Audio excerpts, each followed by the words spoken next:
Quando Jesus chega, acontece salvação.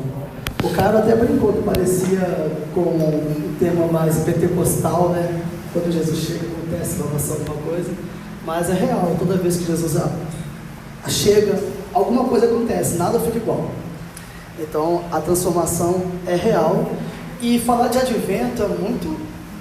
Na verdade, eu creio que nós falamos de advento por todo o ano inteiro nós falamos de advento, porque se tem uma coisa que é falado no altar, só alguma coisa, que Jesus veio aqui, e que ele morreu, ressuscitou, e que ele voltará.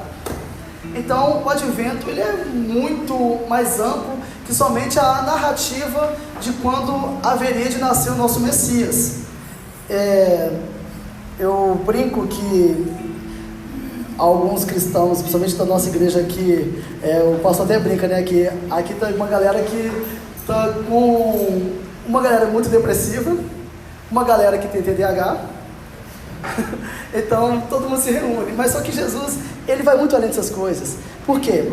Ele aparece, ele muda, ele começa a transformar as coisas, e geralmente o transtorno da mente do diabo foi muito maior que qualquer situação psicológica que nós temos hoje nas nossas debilidades, porque tudo começou já na eternidade, quando o advento começa, quando o Cordeiro foi morto antes da fundação do tempo, e também escreveu o livro da vida antes que houvesse tempo também. Então isso tudo já começa a mostrar o advento. No Éden, a primeira profecia do advento veio pelo próprio Deus: da serpente da mulher nascerá aquele que pisar, da serpente da mulher nascerá que vai pisar na cabeça da serpente. E eu falo que depois dessa profecia, eu falo que o diabo nunca mais teve sono, porque tenta imaginar, qualquer criança que nasceu, você pensou, deve ser esse. Ah, meu Deus, está nascendo o Messias, deve ser esse. Até que o profeta Isaías deu um pouco de sono para o diabo, que ele falou que a virgem ia brotar o Messias, ia vir de uma virgem, e que seria a descendência de Davi. Aí ele já teve um pouco de alívio, porque imagina 500 anos, qualquer mulher que tivesse um filho poderia pensar que era o Messias. E naquela época, se tem uma coisa que o povo tinha, era filhos. Então, qualquer criança que nascesse, é esse, imagina como é que deve ter ficado a cabeça do capeta nessa situação. Só que aí, na plenitude do tempo, a Virgem sim concebeu, recebeu a outra mensagem do advento, do anjo Gabriel, e ali começa muita coisa. Foi lido no nosso evangelho, Isaías já profetizando e mostrando algumas coisas, algumas características do advento. E o advento ele mostra situações, porque ele é o prelúdio da salvação. Porque se tem Jesus Cristo, tem que ter salvação no meio. Então o que acontece? Nós estamos já anunciando a chegada de Cristo, o nascimento dele, desde quando o Evangelho é Evangelho. E ele tem que trazer algumas indagações. A primeira coisa que o advento vai mostrar para a gente é que acontece salvação porque nós precisamos dela. Esse vai ser o nosso primeiro tópico. Por que o ser humano precisa da salvação?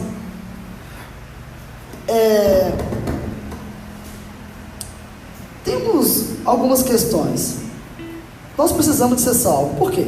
Precisamos de ser salvos. Nós somos salvos principalmente do pecado original.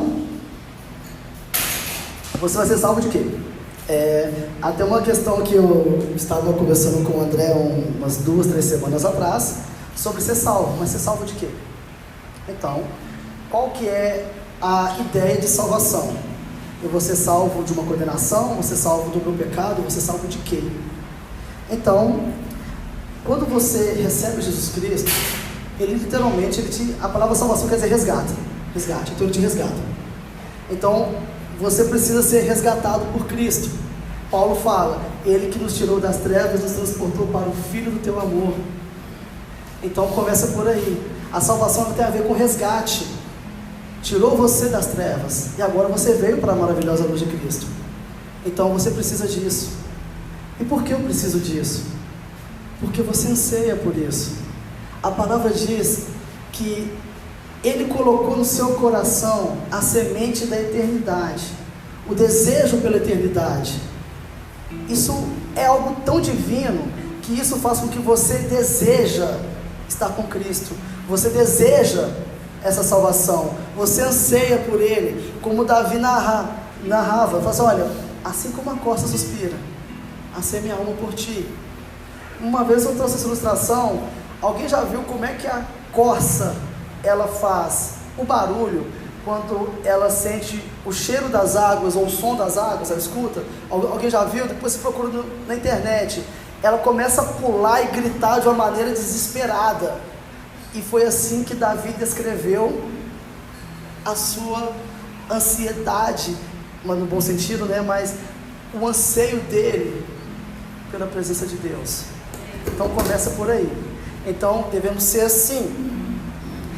E essa semente colocada por Deus no nosso coração pela ansiedade, a gente talvez fique na dúvida, peraí, mas como é que eu sei que eu tenho essa semente no coração, que eu tenho esse desejo, e como é que eu faço para ter isso? Essas perguntas vêm à nossa cabeça um bom tanto de interrogação. Eu falo isso constantemente, de uma maneira mais didática. Alguém aqui duvida que o sacrifício da cruz não foi por você? Pode levantar a mão se alguém duvida. Agora, se alguém tem certeza que o sacrifício foi por você, levanta a mão. Então começa por aí. Eu vou te explicar algum motivo dessa pergunta. Essa revelação pela certeza que o sacrifício foi por você, ela não é revelada por carne, ou por conhecimento, ou por lógica, a não ser pelo Espírito Santo. Então, se você tem essa certeza, parabéns, você é salvo, você é escolhido, você é filho de Deus. Essa certeza, ela vem pelo Espírito Santo, que Ele vivificou você dentre os mortos e abriu seu entendimento, abriu sua cabeça, abriu seu coração, invadiu suas entranhas e falou, você é meu. E você entendeu isso, através do arrependimento, entendeu? Porque a salvação, ela exige algumas questões. Então, quando você começa a perceber, agora eu estou me enxergando pecador, porque Ele entrou no meu coração, colocou esse desejo por Ele, e agora eu estou me vendo pecador, eu estou me vendo perante o espelho, eu estou vendo a pior pessoa do mundo. Então o que eu preciso? De me arrepender. Ele já me deu a fé, Ele colocou em mim a vontade de estar com Ele, e agora eu percebo que eu sou uma pessoa cheia de defeitos, então agora eu vou me arrepender. Então começa por aí. Você precisa da salvação até para o arrependimento. E as coisas, elas não se invertem, porque numa perspectiva religiosa, você se arrepende para depois crer, você se arrepende para depois fazer, você se arrepende para depois começar. Não. O arrependimento é a consequência da sua salvação. O arrependimento é a consequência, é a reação natural de uma pessoa que é tocada pelo Espírito Santo de Deus. Sem o Espírito Santo não há convencimento do pecado. Se você não foi convencido do pecado, não há de que você se arrepender. Foi uma das coisas que eu estava conversando com o Caio agora mais cedo, que a gente não consegue pregar e não consegue mostrar o arrependimento para quem não se discerne das coisas do Espírito. É uma perca de tempo. Então, você vai trazer esse arrependimento. Eu preciso de arrependimento. Então, o primeiro exercício é: arrependa. Você precisa da salvação, você precisa dela para você crer e se arrepender. Isso literalmente é o que Paulo fala da mudança de mente, da palavra metanoia, que é o arrepender e crer. Ou crer e arrepender, depende do contexto. No W está dando vizinho. De novo, vamos lá. E nisso nós podemos entrar para a segunda parte, que é o nosso segundo tópico. É a provisão de Deus para a minha vida. Deus não deixa você no meio do caminho. Ele não vai te oferecer algo que Ele vai deixar você literalmente na mão. Ele vai prover meios para que você seja sustentado e para que você mantenha isso. Tem uma das doutrinas que eu amo, que é a perseverança dos santos. E a perseverança dos santos é isso. Deus ele vai sustentar você durante toda a sua jornada cristã. Não é apenas um encontro marcado, mas uma jornada, literalmente. Ele sustenta você, ele te dá fé suficiente para poder aguentar e suportar todas as adversidades da sua vida. E ele sustenta você. Ele é a própria provisão, que é o próprio Cristo. Ele vai prover meios para que você não perca a sua fé e que ela seja inabalável, e para que literalmente seja tem uma passagem aqui falando de fé em fé, só que na palavra, quando você pega do grego, é de fé para fé, mas literalmente é isso. Você vai entender que ele vai sustentar a sua fé do início ao fim, ao ponto que ela não será abalada e você não vai perder ela. Como que isso acontece? Vamos entender algumas questões. Quando nós lemos lá, acho que no capítulo 13 de Apocalipse fala bastante isso, deixa mais claro que aqueles que haveriam de ser salvos permaneceram e sustentaram a sua fé, porque cujos nomes já estavam escritos no livro da vida. E quando é um pouco meio poético ler isso aqui, meu nome já estava no livro da vida, eu sustentando a minha fé, perseverança, mas quando João narra isso, ele está falando de uma perseguição terrível aos cristãos. Era um momento literalmente horrível mesmo. O povo estava perdendo a cabeça, sendo jogado na cova dos leões, sendo perseguido. Se soubesse que tinha algum cristão, você podia denunciar que essa pessoa ia ser presa. E Jesus sustentou a fé dessa galera. Eu não sei qual que é a adversidade que você está passando nesse momento, mas Deus te dá sustento para você manter sua fé, seja ela psicológica, seja ela física, seja ela na área sentimental, seja financeira, não sei, mas Deus mantém a sua fé, Ele sustenta a sua fé. Eu gosto muito de lembrar do capítulo 14 de Josué, quando vai, acho que foi Caleb que chegou até ele e falou o seguinte: olha, tal era a minha força há 40 anos atrás, a minha força é a mesma.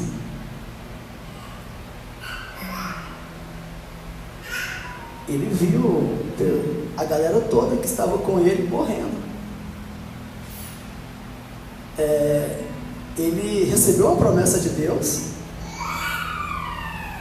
A galera travou porque viu que a batalha, a guerra era uma guerra difícil, e toda a geração morreu. Olhava para um, morreu, olhou para o outro, morreu, e ele ficou. A palavra é: como você está? Deus sustenta você. Ele não vai deixar a sua força esmorecer, por mais que você ache que você está fraco. Mas quando você acha que está fraco, aí que é bom, que Ele se fortalece na sua fraqueza mesmo, de joelhos, literalmente. Mantenha-se firme, pois Ele provê mecanismos para que a sua fé seja sustentada. Ele provê isso. E também Ele deixa para você algumas situações e algumas dicas, né? Quer sustentar a sua fé, uma provisão? Começa a abastecer ela. Você tem uma Bíblia em casa, se não tiver, já arruma para você. Se não tiver, já arruma uma. Mas hoje você consegue uma Bíblia até no telefone, você consegue. Pelo fato que eu sou transplantado de córnea, eu não consigo ler a Bíblia raiz mais, que é a Bíblia de papel. Já tem um bom tempo que eu não leio a Bíblia raiz. Aí eu brinco que eu entrei para a geração Nutella para poder ler a Bíblia, que eu tenho a Bíblia aqui no meu telefone. Que eu sempre gostei da Bíblia mesmo, tipos assembleianos, aquela Bíblia grandona, de andar com ela debaixo do braço, deve ser muito legal. Fico imaginando, os assembleanos são os mais top que tem, meus irmãos assembleanos. Então, você tem mecanismos. Deus não vai deixar você no meio do caminho, ao ponto que tudo que Deus prometeu, houve situações que foram adversas às promessas de Deus, mas o povo conseguiu alcançar a promessa, visto que o próprio Josué foi 40 anos sem ver a promessa se cumprir, sustentou, Deus foi a provisão dele esse tempo todo. E também você pode lembrar também da passagem mais legal que eu gosto, é que quando os apóstolos vão atravessar o rio, vem uma tempestade, Jesus deu a ordem que eu vou encontrar vocês do outro lado, e eles, obedecendo a voz de Deus, encararam uma tempestade. Queridos, às vezes você vai entrar numa dúvida: eu estou obedecendo a voz de Deus, eu estou no caminho de Deus, e houve uma adversidade. Jesus não falou, vão lá, vão passar por uma tempestade, que eu vou encontrar com vocês. Não, Jesus falou, me encontre do outro lado. Tem até uma mensagem muito legal do Subirá que fala, os gigantes que não me contaram. Porque nós recebemos a direção, mas nós não percebemos que o caminho é um pouco árduo. Mas só que no meio da tempestade, Jesus chega e a salvação aconteceu, porque ninguém morreu ali. Numa outra passagem ele estava dormindo. Eu até brinco, tem que dormir mais. Mas ele provê meios. Ele não vai deixar você na mão. O mesmo Deus que fez o sol, a sombra do sol retroceder no relógio de Acaz, que ele olha para a mão dele, ele vê o seu nome ali escrito. Ele não vai deixar você na mão, querido. Ele não vai te deixar na mão. Pode acreditar nisso. As adversidades vêm. A tristeza vai vir, lógico, que abate. Eu estou com a minha esposa literalmente a 16 horas de fuso horário diferente. O pastor até brincou que vai abrir uma estação, vou abrir uma estação na Nova Zelândia também. Quem quiser conhecer, vai ser apenas só 3 aviões que você pega, tá? Só 3 para chegar lá. Minha mãe com uma depressão profunda, e eu descobri que eu tenho TDAH e autismo. Olha que coisa legal. Foi um tanto de coisa. Deus não deixa na mão, porque a presença dele traz alegria. A presença dele, porque quando ele chega, ele traz salvação, e a salvação ela produz alegria no seu coração, e que toda tristeza ela vai embora. Claro que nós temos que procurar os nossos meios e os nossos métodos para que possamos caminhar de uma maneira mais saudável, de uma maneira mais, como posso dizer, racional, né, da questão. Mas só que Deus, Ele não deixa a gente na mão. Você se apega a Ele. Ele é a provisão. Ele é a provisão para todos. Literalmente, quando Isaías profetizou o texto que a Nayara leu ali, foi uma situação não estava legal ali não. O povo estava em cativeiro. Mas como assim? Como é que teremos um Redentor? Estamos aqui no cativeiro, estamos sendo assolados. Se tem uma coisa que esse povo foi aprisionado. Foi o governo, foi a Síria, Babilônia, principalmente Babilônia, né? Eu creio que estavam, se eu não me engano, o pastor estava na Babilônia, correto? Quando a profecia, eu creio que estavam sobre o domínio da Babilônia. Tem até um dos textos que eu acho mais lindo que fala: como cantaremos os hinos de Sião, estando presos na Babilônia. Aí vem o profeta e fala: olha, meu Senhor faz meus pés como os da corça, é maravilhoso. Gente, lê a história de Israel, para você ver que Shakespeare poderia ser muito mais criativo ainda. Não há nada mais poético, mais lindo do que a história de Israel. E mais, gente, a poesia é tão forte. Depois vocês leem, somente Lamentações, vocês vão apaixonar. Mas vamos lá, vamos voltar para o texto, senão a gente vai perder aqui. E nisso nós entramos já no nosso terceiro tópico, que é o meu chamado a fé e arrependimento. Ele na verdade introduz ele mistura com o primeiro tópico. Eu ia até retirar esse tópico, mas acabou que eu mantive ele. Mas o que acontece? quando Jesus chega, as coisas mudam. Eu vou citar o apóstolo Paulo aqui. Se você for ler as cartas de Paulo, toda hora ele fala: nova criatura, eu sou um novo homem, eu sou uma nova pessoa, aquilo é do passado.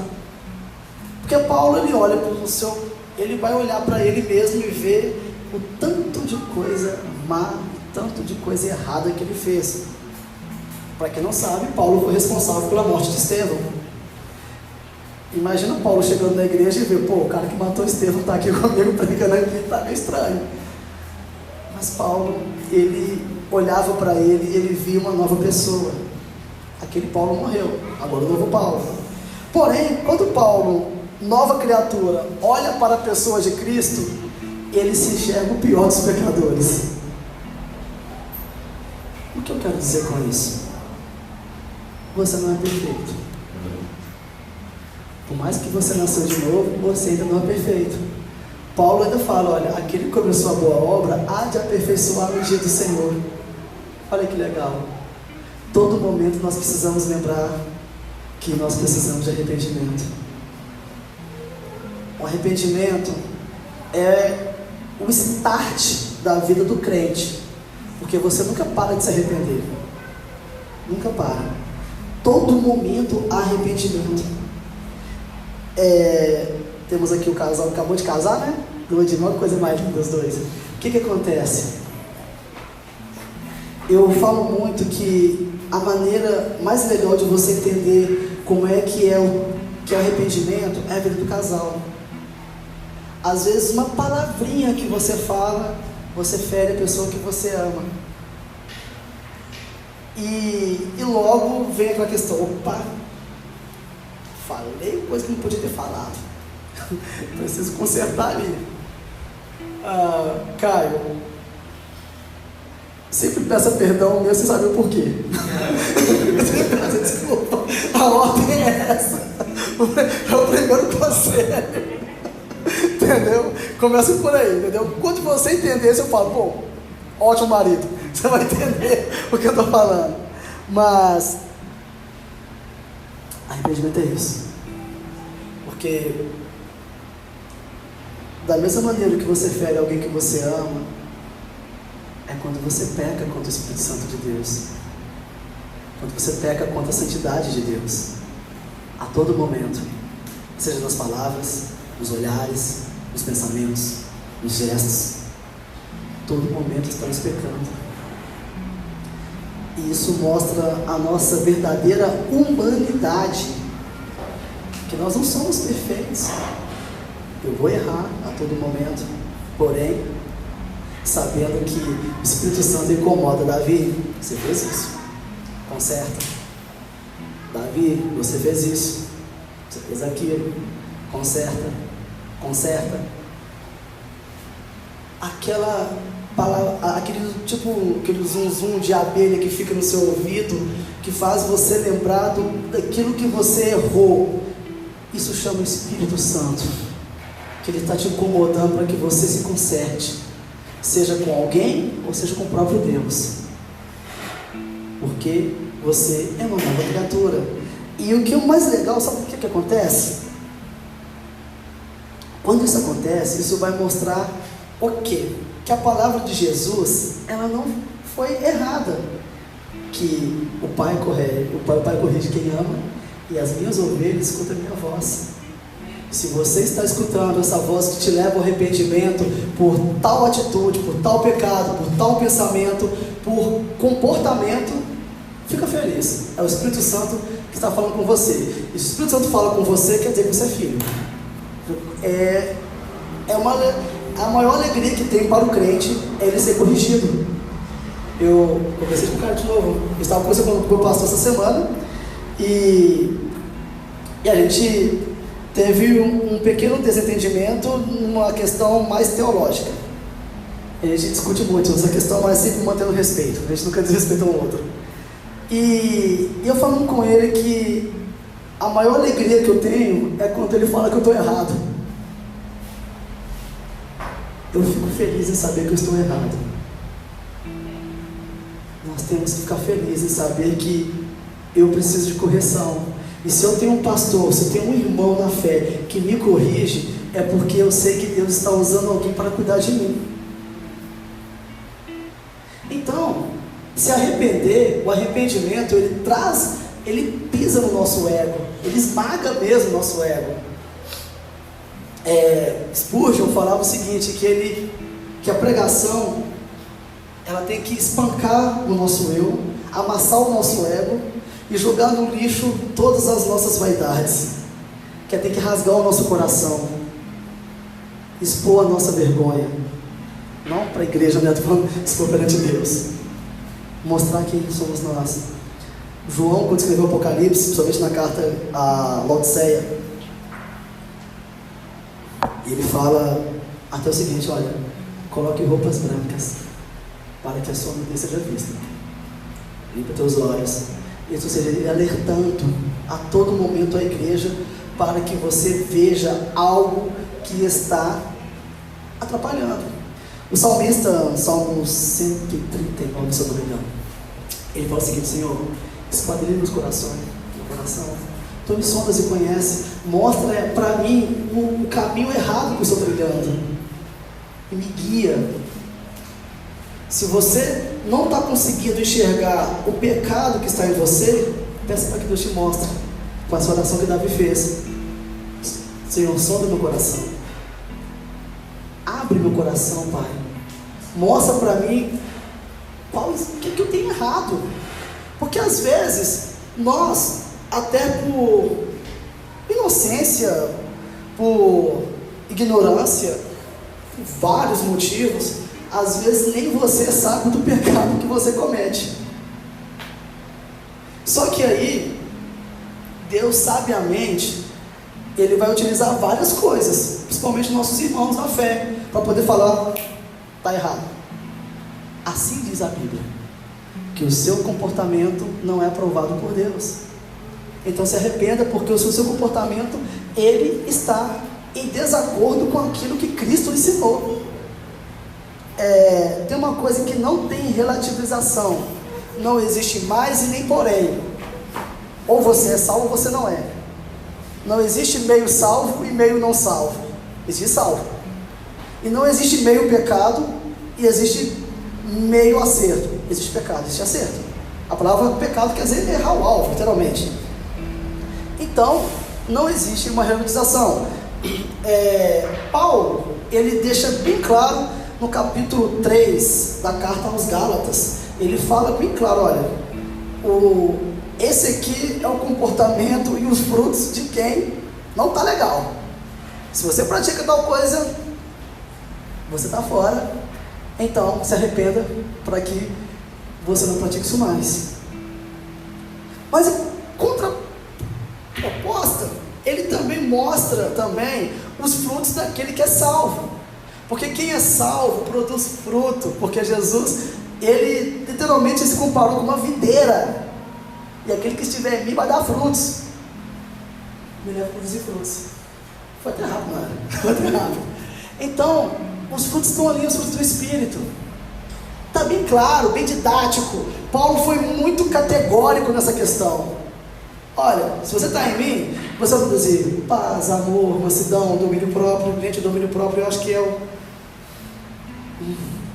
Deus fala com a gente. Deus fala com a gente.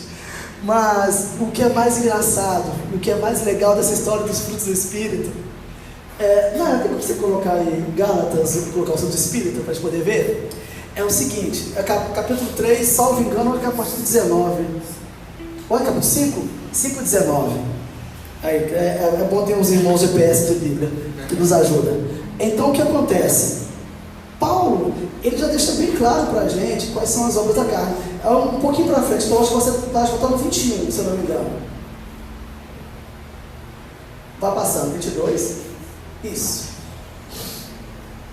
Olha que legal. Fala o fruto, está no singular. Não está no plural. Se você produz um, você produz todos. não fala os frutos. Hoje vamos produzir o fruto de amor, de alegria, de paz, longanimidade, benignidade, bondade, fidelidade, mansidão. Não fala. Fala o fruto. O fruto é. Não fala os frutos são. O fruto é. Então, a salvação, ela produz isso na sua vida. Como é que você sabe que você está salvo? A partir do momento que você se arrepende.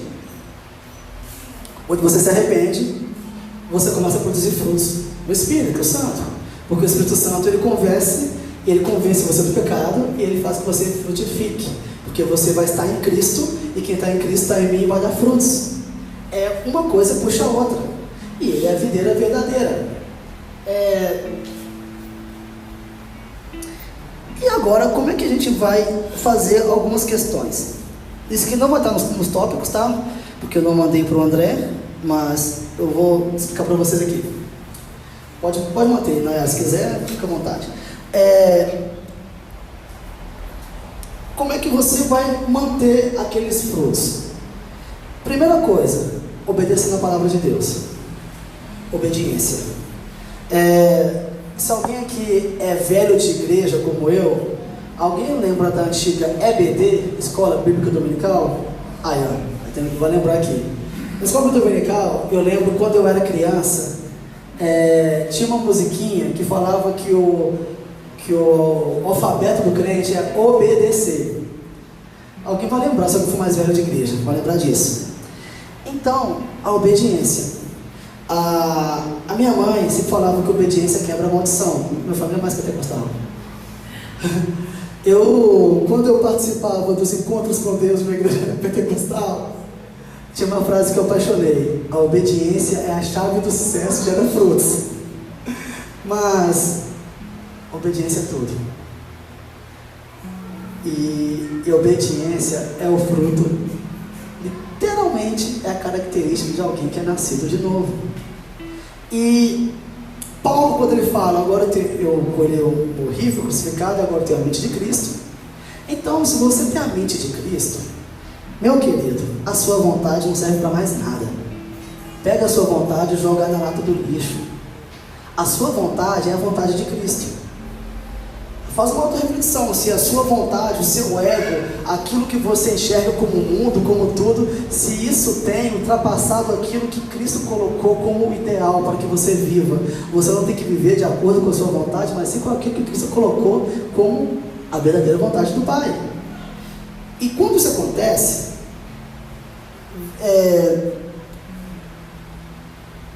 tudo muda. Deixa eu passar aqui. E o arrependimento, obedecer, buscando a Deus de coração e na oração. Quando você começa a ter, quando você se arrepende, tem a mente de Cristo, você começa a orar. E uma coisa que é real, que seja qualquer seminário, seja ele mais reformado, seja ele pentecostal, todo seminário vai ensinar que o crente tem que ter uma vida devota de oração. E ninguém sabe orar. A Bíblia sempre nos alerta que nós não sabemos orar. Às vezes nós colocamos palavras bonitas, pouco usadas no nosso vocabulário, para poder deixar uma oração tão linda, uma oração poética. Mas Deus, Ele assiste o seu coração, Ele esquadrilha, e você começa a orar não só aquilo que você gostaria, mas aquilo que você realmente necessita. Você passa a ter um diálogo com Deus. E quando você está com a mente de Cristo, você já não ora mais a sua vontade, mas você começa a orar a vontade de Cristo. Por isso que ele fala: tudo aquilo que você pediu ao Pai em meu nome, assim será feito. Mas vamos entender, eu dentro de você oro ao Pai, e assim será feito. Vou explicar mais fácil. Cristo dentro de você, Cristo é a esperança da glória. Cristo na sua mente, Ele vai produzir a sua oração, e a sua oração vai ser a vontade do Pai, porque é Cristo que está orando, não você. E assim, essa oração, ela vai produzir resultados, seja qual for o resultado, mas ela vai produzir resultado.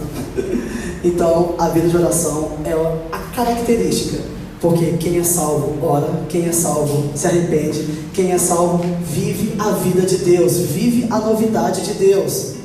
E viver a novidade de Deus não é literalmente você virar um manequim. Eu bebia, não bebo mais, eu fumava, não fumo mais, eu dançava, não danço mais. Eu ia pro Mineirão, continuo no Mineirão, continuo indo pro Mineirão. Mas quando você se torna uma nova criatura, literalmente você vai ser sal da terra e luz do mundo. Você vai temperar o mundo. Tinha um grupo gospel que chamava Tempero do Mundo. Também tem que ser velho para poder lembrar desse grupo. Entendeu? O vocalista desse grupo nada mais é que o Magno Malta. Mas só que esquece esses detalhes. mas eles tinham um trabalho missionário muito legal. Esse dia eu estou falando década de 90, eu estou falando, tá, gente? Início, nos meados dos anos 2000. Aí você já vai tentar calcular a minha idade, né? Daqui a pouco vai tentar calcular. Mas não vou falar muita coisa, senão não vão acertar a minha idade. Mas o que acontece? Você tem que ser a luz do mundo. Aonde você está, você tem que refletir isso na vida das pessoas. Eu brinquei porque eu fui no Mineirão semana retrasada e semana passada. Falei que eu falo no Mineirão, te falei que eu falo lá, tá vendo? Não vai embora não. Mas o que acontece? Você tem que ser luz aonde você está. Após o jogo, meu amigo, ele teve um padrinho de casamento, ele me deu carona, mas só que fomos com alguns amigos, fomos comer alguma coisa. Porque foi também 2 horas em pé, bate aquela fome. Fomos comer um hambúrguer. E tal, tranquilo, e no meio da conversa, tinha algumas pessoas, alguns amigos nossos, que não são tão crentes assim, e outros nem são, na verdade, né? Só que aí, eu fiquei feliz por uma frase que eu escutei. Não tente convencer o Davi de fazer isso porque ele é crente. Você não vai conseguir mudar a cabeça dele. Aí a pessoa ficou um pouco sem graça, porque era uma pessoa que já foi da igreja. Aí eu falei assim, pô, cara, desculpa. Eu disse, não, tranquilo. E no final, depois, ele me chamou para trocar uma ideia. Eu falei assim, cara, e aí? A gente trocou uma ideia depois e Deus abençoe que ele volte para os caminhos. Mas aonde você está, você tem que ser luz. Independente. Faça como José, né? Foi para a cadeia e foi luz na cadeia. Independente. Mesmo que você seja lançada a fornalha de fogo, como está na cabeça do Gabriel ali, não negue a sua essência. Não negue quem você é, independente de onde você está. Porque obedecer aqui dentro é muito fácil, mas Deus está chamando você para ser uma pessoa obediente aonde você vai estar, que você não vai estar com a sua comunidade de fé. Você vai estar com pessoas literalmente aleatórias, e é ali que você vai ser chamado a obedecer. E para que a multidão não te convença, brincando aqui, né, por conta lá do estágio, a torcida canta algumas músicas que não é para crente cantar. Então nessa hora eu fui calado. Nessa hora eu não tenho como eu mandar 59 mil pessoas calarem a boca. Não tenho como mandar, então eu me calo. E estava lá assistindo o jogo, e eu tenho certeza que eu não feri em nada a minha conduta como cristão. Pelo contrário, eu fui reconhecido como cristão. Abrindo parênteses, o Cabo da Ciolo fez a torcida cantar o Glória Aleluia. Fecha aspas, fez a torcida cantar. Então, temos que ser luz aonde nós estamos. Independente daquilo que você faz, se você quer ir no show, vai no show, mas seja luz. E não negocie nunca a sua santidade. Não negocie nunca os princípios de Cristo. Não negocie jamais, porque você foi salvo. Porque o advento veio sobre a sua vida, ele veio sobre você. E se ele está sobre você, você é nova criatura. E você vai mudar. E os frutos não é para você, é para os outros. Então, se você não produzir frutos, você vai dar frutos para que outras pessoas se alimentam de Cristo através da sua vida. Nós somos a carta que o mundo lê. Você é carta para o mundo, escrito pelas mãos de Deus. Então você tem que produzir frutos ali. Seja frutífero.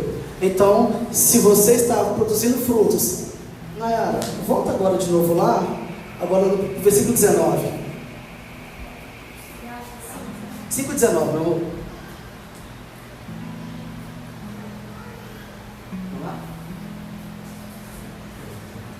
Ora, as obras da carne. Olha, agora, eu falei que estava no singular, né? Agora está no plural. As obras conhecidas, vamos lá: imoralidade sexual, impureza, libertinagem, idolatria, feitiçaria, inimizades, rixas, ciúmes, iras, discórdia, divisões, facções, invejas, bebedeiras, orgias e coisas semelhantes a estas. Declaro a você, como antes já previ, que os que praticam tais coisas não herdarão o reino de Deus. Não há relativismo quanto a isso. Quando o advento vem, isso tudo tem que ir embora. Nenhuma dessas coisas pode continuar na nossa vida. Nenhuma dessas características. São pecados individuais. Repara, o fruto tem várias características, mas é um só. E o pecado são vários. Então se arrependa.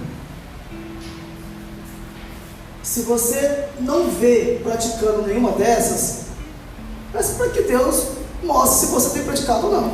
Ele vai revelar para você. E eu sei que com Deus você não discute. Eu posso até falar, se está errado, você vai ter mal comigo que não. Mas eu sei que quando Deus fala com você, você não vai bater boca com Deus. Então, peça para que revele para você. Volta. Agora, vamos de novo lá para o fruto do Espírito, Nayara. Vamos passando aí. Pronto.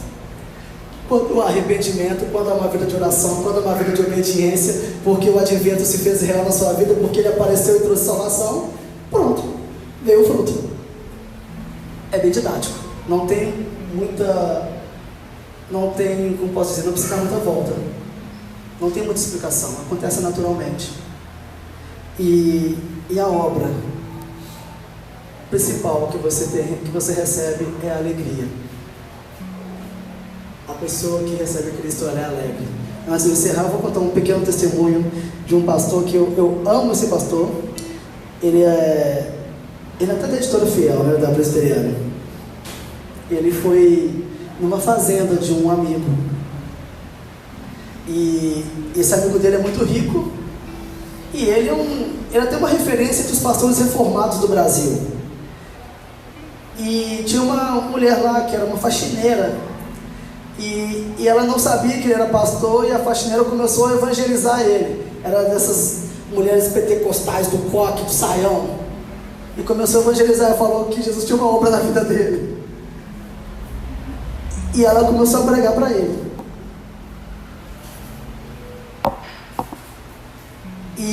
Mas com tanta alegria, que ele demorou a falar que ele era um pastor, ele deixou ela pregando.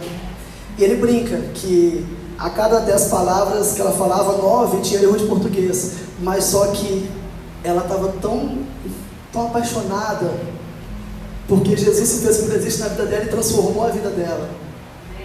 Tão apaixonada que ela começou a pregar para ele.